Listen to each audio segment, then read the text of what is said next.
मैं कभी लोमड़ी बनता हूँ तो कभी शेर। शासन का पूरा रहस्य ये जानने में है कि कब क्या बनना है। इस कोट को कहा है महान शासक, सेनापति, लीडर नेपोलियन बोनापार्ट ने। इतिहास में तो आपने एक ही नेपोलियन बोनापार्ट के बारे में सुना होगा, है ना? लेकिन ये सुना है कि एक नहीं बल्कि 2 नेपोलियन बोनापार्ट थे। यही तो जानने वाली बात है। तो चलिए इतिहास के समंदर में गोता लगाते हैं। पूरी कहानी सुने, पसंद आए तो वीडियो को लाइक, शेयर, कमेंट और किसे कर देना। अगर अभी तक चैनल को सब्सक्राइब नहीं की है तो जल्दी से करें ऐसी कहानियां सुनने के लिए।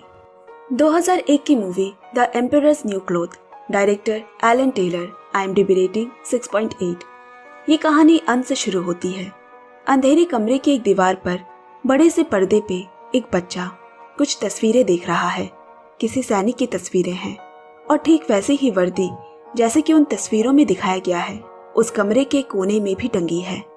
बच्चा बड़े आश्चर्य से उन तस्वीरों को बदलते हुए एक के बाद एक देख रहा है। एक सैनिक की जीवनी और अंत में उस सैनिक की कब्र दिखाई गई। इतनी देर से उसके ठीक पीछे एक आदमी खड़ा ये सब देख रहा है। वो बोला, शुरुआत तो ठीक है मगर इसका अंत सही नहीं है। चलो मैं तुम्हें उस अतीत के सफर में ले चलता हूँ कि आखिरकार उस सैनिक के साथ क्या हुआ था। उन तस्वीरों के जरिए हम कहानी के गुजरे समय की झलकियों में पहुंच गए। वो सैनिक है नेपोलियन बोनापार्ट। महज 27 वर्ष की आयु में वो सेना का प्रमुख अधिकारी बन गया और कई देश जैसे इटली, ऑस्ट्रिया, यहाँ तक कि मिस्र तक भी फ्रांस का झंडा बुलंद करवाया अपने युद्ध कौशल के दम पर और अपनी राजनीतिक कौशलता से नवीन कॉन्सुलेट सरकार की स्थापना कर 15 दिसंबर 1799 में स्वयं को फ्रांस का सम्राट घोषित कर दिया। मगर 1815 में इंग्लैंड के खिलाफ लड़ी वाटरलू की लड़ाई में पराजित हुआ और उसे आत्मसमर्पण करना पड़ा, जिसके फलस्वरूप उसे सेंट हेलेना द्वीप भेज दिया गया, जहां 6 वर्ष की यातनामयी जीवन बिताते हुए स्टमक कैंसर से उसका देहांत हो गया। किताबों में तो यही लिखा है, मगर यहाँ से कहानी एक नया मोड़ लेती है जो शायद किसी को नहीं पता। कुछ साल वहां गुजारने के बाद उसने अपने विश्वसनीय लोगों के जरिए गुप्त रूप से उस द्वीप से निकलकर पेरिस तक पहुंचने की योजना बनाई।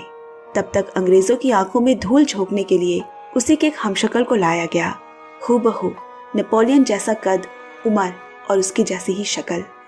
उसका नाम यूजीन लेनॉरमांड है। नेपोलियन एक बार फ्रांस पहुंच जाए फिर वो अपने नेपोलियन होने का ऐलान कर देगा। उसके लोग और जनता उसका स्वागत करेंगे और वो फिर से एक बार फ्रांस का सम्राट बनकर आजाद हो जाएगा। सबको अलविदा कह अपने 6 साल के बेटे की तस्वीर जेब में भर एक छोटी नाव लेकर समंदर पर खड़े जहाज तक पहुंचा। वहां वो यूजीन की तरह साफ सफाई का काम कर दिन गुजारने लगा। बहुत जरूरी है कि किसी को उसकी असलियत का पता ना चले। गुजरते हुए उसने दूर फ्रांस की धरती भी दिखी, मगर अभी उसे वहां जाने के लिए इंतजार करना होगा। वहां नकली नेपोलियन उसके तौर तरीके सीखने लगा ताकि वहां के अंग्रेज पहरेदारों को शक ना हो। अब किनारे पर उतरकर नेपोलियन ने एक जगह खाना खाया और पेरिस तक जाने के लिए एक बग्गी का इंतजाम किया, मगर रास्ते पर ही सिपाहियों ने उसे गिरफ्तार कर बड़े अधिकारी के पास ले गए। उसने उसे बंदी गृह में रख देने को कहा, लेकिन जब आसपास कोई नहीं था, अधिकारी नेपोलियन को हाथ बांध दूर ले गया और वहां जाके एक कोड भाषा में कुछ कहा, जिससे नेपोलियन पहचान गया कि वो उसी का जासूस है। उसे रिहा करते हुए बड़ा खुश हुआ वो कि वो उनके काम आ सका। अब वहां से नेपोलियन का अगला पता मिस्टर ट्रूशॉट के घर पे होने वाला है, जो उसके साथ मिस्र में भी था। उसे सच पता है, वो उसकी मदद करेगा। अगले ऐलान तक नेपोलियन को वहीं रहना होगा, पर वहां पहुंचकर पता चला कि मिस्टर ट्रूशॉट पिछली रात ही मर चुके हैं। अब बीच की कड़ी टूट जाने से नेपोलियन के आगे का रास्ता बंद हो गया, क्योंकि मिस्टर ट्रूशॉट उसे पेरिस के बड़े अधिकारी सर्जेंट जस्टिन बुमेल से मिलवाता। अब कैसे उसे मालूम चलेगा कि मैं यानी नेपोलियन सही सलामत पेरिस शहर आ चुका है, क्योंकि ये राज इतना बड़ा है कि केवल कुछ ही गिने चुने लोगों तक सीमित है। अब मिस्टर ट्रूशॉट की पत्नी निकोल, जिसे नेपोलियन की असलियत के बारे में कुछ नहीं मालूम, उसने उसे यहाँ रहने देने से मना कर दिया। वो ज्यादा से ज्यादा उसे आज रात यहाँ ठहरने की इजाजत दे सकती है। रात के सोते वक्त नेपोलियन ने उसे अपने पति के पास बैठे रोता हुआ सुना। उनके घर की माली हालत अच्छे नहीं है वो सिर्फ नाम के रईस रह गए हैं। इधर सेंट हेलेना द्वीप में जहां नकली नेपोलियन रह रहा है, वक्त आ गया है कि उसे अब सबके सामने अपनी असलियत बतानी होगी। तभी नेपोलियन वहां लोगों के सामने आ सकेगा, फ्रांस का सच्चा सम्राट बनकर। लेकिन यूजीन ऐशो अय्याश में इतना खो गया कि उसने ये कहने से साफ इनकार कर दिया कि वो नेपोलियन बोनापार्ट नहीं है, जबकि है वो जहाज का एक मामूली सफाई कर्मचारी। अब यहाँ पेरिस में अगले दिन उधार ना चुका पाने की वजह से निकोल के घर के सामान नीलाम हो रहे हैं। नेपोलियन को भी उसने चले जाने को कहा, मगर उसी दिन नेपोलियन के गिर जाने से उसके पैर में चोट लग गई और मजबूरन उसे पनाह देनी पड़ी। निकोल का एक दोस्त है जो एक डॉक्टर है, वो उसके यहाँ हाल खबर लेने आता जाता रहता है। उसी ने नेपोलियन की मरहम पट्टी की। बेहोशी की हालत में एक बार नेपोलियन के मुंह से अपना असली नाम निकल गया, जो डॉक्टर ने भी सुना। होश आने पे वो निकोल के बेटे एलन से आज की खबर लाने को कहता है, मगर वो खबर नहीं है जिसका उसे इंतजार है। दूर दूर तक कोई उसे जानने वाला नहीं। वो जैसे यहाँ आके फंस चुका है। वो हर दूसरे दिन पेरिस के बड़े सरकारी भवन के सामने चक्कर लगाते रहता, क्योंकि उसकी मंजिल तो वही है। यहाँ निकोल का पूरा गांव एक किस्म के फल बेचने पर निर्भर है, जो कि बाजार में अत्यधिक होड़, प्रतिद्वंदी, इन सब वजह से मंदी में चल रहा है। आज भी वो पूरा माल नहीं बेच सके। एक दिन नेपोलियन को एक तरकीब सूझी। वो निकोल के बेटे एलन को लेकर लाइब्रेरी पहुंचा और उस जगह के बारे में जानकारी लेने लगा। जब शाम को थके हारे गांव वाले घर वापस आए तो नेपोलियन ने उसे तरीका बताया कि वो गलत जगह व्यापार कर रहे हैं और वहां जाने को कहा जहां होड़ कम है और मौके ज्यादा। उसने मिलकर काम करना सिखाया, एक दूसरे का हाथ बांटना सिखाया, ठीक जैसे सेना में किया जाता है। कुछ ऐसे पैतरे बताए कि लोग उसके कायल हो गए। उन्हें उसका ख्याल जच गया। फिर क्या था, अगले दिन उस पर पालन हुआ और फलों की बिक्री बढ़ने लगी। शाम को लोग खाली टोकरी वापस आए। इसका मतलब पूरे माल की खपत हो गई। लोगों ने जश्न मनाया। सभी खुश हैं, सिवाय डॉक्टर के, जो निकोल को पसंद करता है और अब उसके पति के मारे जाने पे उसे अपनाना चाहता है। मगर निकोल का रुझान नेपोलियन की तरफ बढ़ता जा रहा है। तब डॉक्टर ने नेपोलियन से उस दिन की बात छेड़ी। क्या तुम्हें याद है उस दिन बेहोशी की हालत में तुम क्या बड़बड़ा रहे थे? नेपोलियन को मालूम है वो क्या कहना चाहता है, मगर उसने बात टाल दी। डॉक्टर ने कई बार उसे पेरिस सरकारी भवन के सामने भी चक्कर लगाते हुए देखा है। उधर सेंट हेलेना द्वीप पर नेपोलियन के वफादार जनरल ने आरोप लगा दिया कि यह असली नेपोलियन नहीं है, बल्कि उसकी भेष में छुपा कोई और है। अब यूजीन क्या करे, तो उसने उसे ही विद्रोही बताकर बंदी बना दिया और इंग्लैंड सरकार की जेल में कैद हो गया।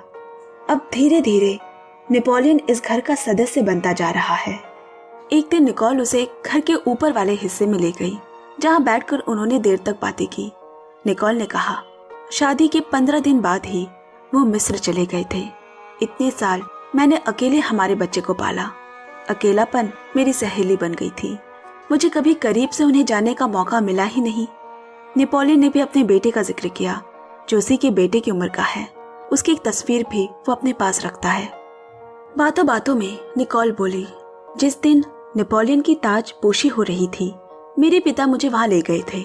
मैं बहुत छोटी थी, पर मुझे याद है उस दिन वहां फ्रांस की महारानी और नेपोलियन की पत्नी जोसेफाइन के कानों में रक्त की तरह लाल कान की बालियां थी। पता नहीं क्यों आज भी इतने सालों बाद मैं वो बात नहीं भूली हूँ। नेपोलियन ने कहा, जोसेफाइन को अपने गहनों से बड़ा लगाव था। अब यहाँ मौके की फिराक में एक दिन डॉक्टर चुपके से नेपोलियन के कमरे में घुस आया और सबूत ढूंढने लगा।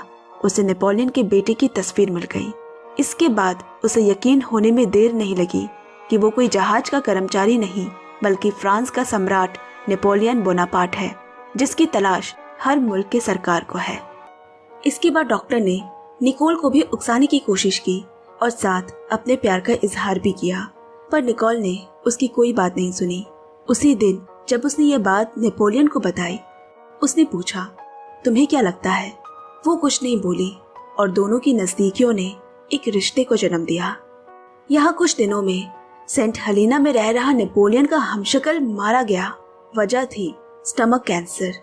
वहाँ के अंग्रेज अधिकारी को जब मालूम हुआ कि वो आज तक किसी बहरूपिया की तैनाती पर थे, वो बहुत गुस्सा हुए। अब शांति से रिटायर भी नहीं हो सकेंगे, इसीलिए ये बात जानते हुए भी कि वो नकली नेपोलियन है, उन्होंने ये बात आगे बढ़ा दी। अगले दिन अखबार की सुर्खियों में ये खबर आई, फ्रांस का सम्राट जिसका लोगों को इंतजार था वो मारा गया। इस खबर से नेपोलियन दिशाहीन हो गया। सबसे पहले उसने ये बात निकोल को बताने की कोशिश की, मगर उसे उस पर विश्वास नहीं हुआ। फिर वो अगले दिन अपनी वर्दी पहन पेरिस की सड़क पर निकला, जहां बच्चे उसका मजाक उड़ाने लगे, क्योंकि इस तरह सच के कोई नहीं घूमता। फिर उसने पेरिस के सरकारी दफ्तरों में जाकर जस्टिन बूमेल से मिलने की कोशिश की, जो आगे की कड़ी है। उसने उसे सच बताया भी, मगर वहां से भी निकाला गया, क्योंकि सबको यही मालूम है कि नेपोलियन मर चुका है। ऐसे कम ही लोग हैं जिसे नेपोलियन के जिंदा होने की खबर है। अब वो शहर की लाइब्रेरी में पहुंचा, जहां नेपोलियन की लिखी आखिरी किताब रखी है। उसमें ऑल फिजूल लिखी बातों को पढ़कर वो बौखला गया और कहते हुए बाहर निकला कि ये सब झूठ है। सारी किताबें फर्श पर फेंक दी। इससे वहां के लोगों ने गुस्सा होकर उसे बाहर फेंकवा दिया। नेपोलियन को समझ में नहीं आ रहा है कि वो क्या करे, कहाँ जाए। उसकी शख्सियत किसी और के वजूद में कैद होकर रह गई है, और वो भी कोई आम इंसान नहीं, बल्कि फ्रांस का सम्राट, जिसने कई युद्ध जीते, जिसे दुनिया सलाम करती है, उसके आगे सर झुकाती है। और ये सब कुछ बचपन से नहीं मिला था, ये उसकी जिंदगी भर की कमाई है। इसका असर नेपोलियन और निकोल के रिश्तों में भी पड़ने लगा। उनमें दूरियां बढ़ने लगी, क्योंकि नेपोलियन इस सुंदर से घर और प्रेमिका में फंसकर नहीं रहना चाहता। एक दिन उनमें भयंकर टकरार हुई। नेपोलियन ने कहा, तुम्हें क्यों मेरा विश्वास नहीं हो रहा? निकोल बोली, नहीं नहीं, तुम नेपोलियन हो, मैं ये कभी नहीं मानूंगी। वो नेपोलियन जिसके जंग के फितूर में इस देश की कितनी महिलाएं विधवा हो गई, जिसकी वजह से मेरा पति कभी घर नहीं लौटा। नहीं, मैं तुम्हें नेपोलियन से छीनने नहीं दे सकती। लेकिन उसे पता है उसे कहाँ जाना है, वही डॉक्टर।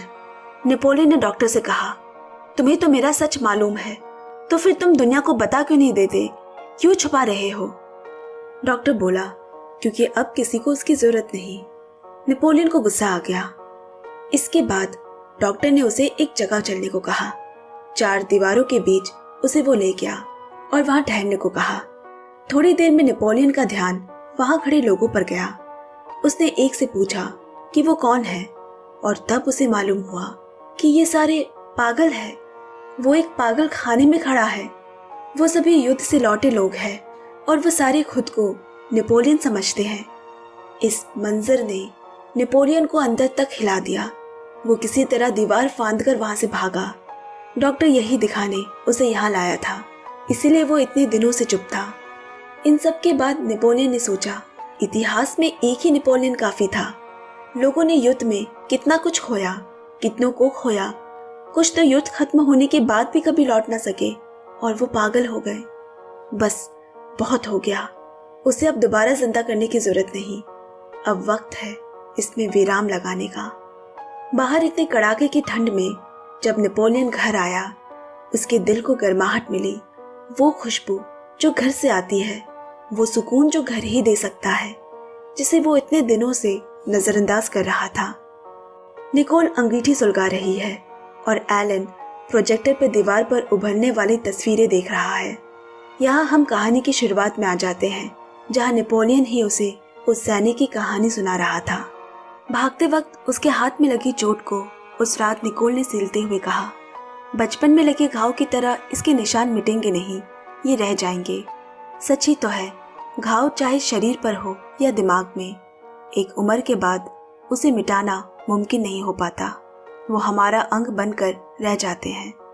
जब दिन भर की थकान से वो नींद की आगोश में चला गया, तब धीरे से निकोल ने उसके कान के पास आकर कहा, मेरे नेपोलियन। यानी वो मान चुकी थी कि वो नेपोलियन है, लेकिन उसे खोना नहीं चाहती थी। अगले दिन नेपोलियन अपने बेटे की तस्वीर दिखाते हुए एलन से कहता है, ये मेरा बेटा हुआ करता था। आशा करता हूँ कि ये अपने पिता से बेहतर इंसान बने। फिर उसने दीवार पर टंगी सारे कागजात, सारे सबूत सब जला डाला। काम में मशगूल निकोल को बाहर बुलाकर उसके साथ कुछ यादगार पल बिताए और शाम को उसे रक्त लाल रंग की बालियां दी, ठीक जैसा निकोल ने बचपन में देखा था, जैसा उसकी पत्नी जोसेफिन के पास था। निकोल के चेहरे पर एक मुस्कान फेर गई। कुछ दिन बाद वो फिर से उस सरकारी भवन गया। उसने सर्जन जस्टिन बोमेल के नाम एक संदेश छोड़ा और नेपोलियन की वर्दी वापस कर दी। लिखा है, यूजीन लेनॉर्मांड अपनी जिंदगी में आगे बढ़ गया है और पिछली जिंदगी को यही छोड़कर जा रहा है, क्योंकि वो ये समझ चुका है कि आज के साथ समझौता कर लेना और उसमें जीना ही सबसे बड़ी समझदारी है। नेपोलियन बोनापार्ट ने अपनी बाकी की खुशहाल जिंदगी पेरिस में एक आम इंसान की तरह गुजारी और अंत में उसे निकोल के पास दफना दिया गया, जहां वो सुकून से सोया है। यूजीन लेनॉर्मांड के मृत शरीर को सेंट हेलेना से वापस लाया गया। उसे 129 रियो दे ग्रेनाला 75007 पेरिस, फ्रांस के भव्य ताबूत में दफना दिया गया और कहानी यही खत्म होती है। सच कहते हैं, खुश रहना एक चुनाव है जो इंसान हर दिन चुनता है। कहीं हर आज, कल और आने वाले कल में, कहीं उदासी और उम्मीद में, कहीं पाने और खो देने में। खुशी इंसान हर दिन खुद के लिए चुनता है। अब विदाई लेती हूँ, नई कहानी सुनाने फिर आऊंगी। तब तक इस वीडियो को ढेर सारा प्यार देते रहिएगा। Bye bye, love you and take care.